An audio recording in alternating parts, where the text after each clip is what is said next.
Sports Flash TV na may dati. Ito ay lagi kang panalo, bakbakan na sigurado. Mga balita. Ang update kay Casimero at ang laban ni Jonto Nakatani. Pag-usapan natin yan mga ka-flash. Pero bago ang lahat, huwag kakalimutang i-like, mag-subscribe at hit ang notification bell para updated ka sa mga bidyong katulad nito.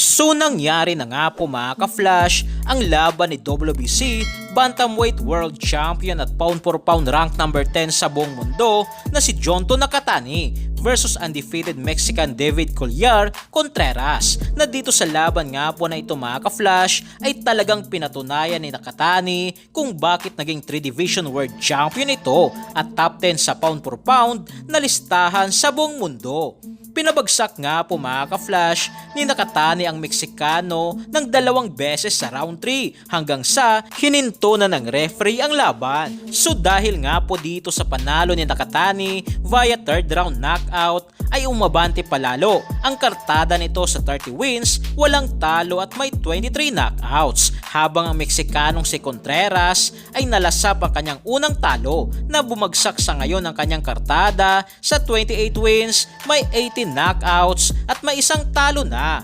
Habang sa kabilang balita nga po mga ka-flash na kahit nga po nakuha ni former 3 Division World Champion Angas ng Pinas, General Cuadro Alas Casimero ang panalo versus Saul the Beast Sanchez via first round knockout, pero dahil sa nag-overweight nga po ito sa laban ay hindi na nga po ito binigyan pa ng bagong kontrata ni Masayoki Eto ng Treasure Boxing Promotion, at dahil din dito sa pag-overweight ni Casimero sa laban ay pinatawan nga po ito ng 1 taong pagkakasuspinde na hindi makakalaban sa bansang Japan ng 1 taon. Subalit kahit ganun nga po ang nangyari mga ka-flash ay meron nga po itong magandang balita na kung saan meron na nga po itong bagong promotion, at yan nga ay ang Cuadro Alas Promotion, na dahil wala pa itong promoter ay gumawa na lang ito ng sariling promotion na hindi lang para sa sarili ni Casimero kundi para na rin makatulong sa iba pang boksingero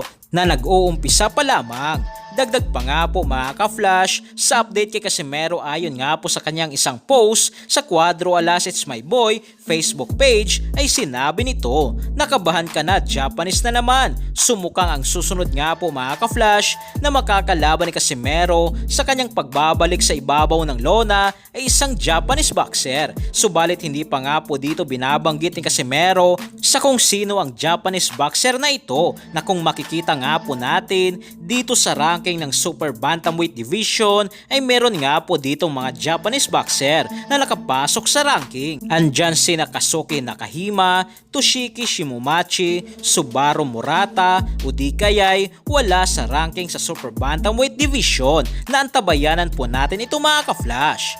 So yan lang para sa ating balitang boxing. Ano ba ang masasabi nyo tungkol dito?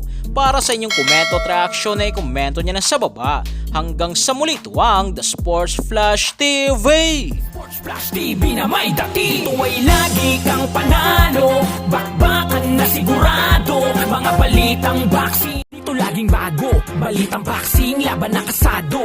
Di papahuli pagdating sa bakbakan. Mga pambato na patuloy ang laban. Sasaliksikin ang bawat babalita. Talagang diin, bawalang mahina. Sa loob ng ring, merong pambihira. Mga kamao na nagiging bida.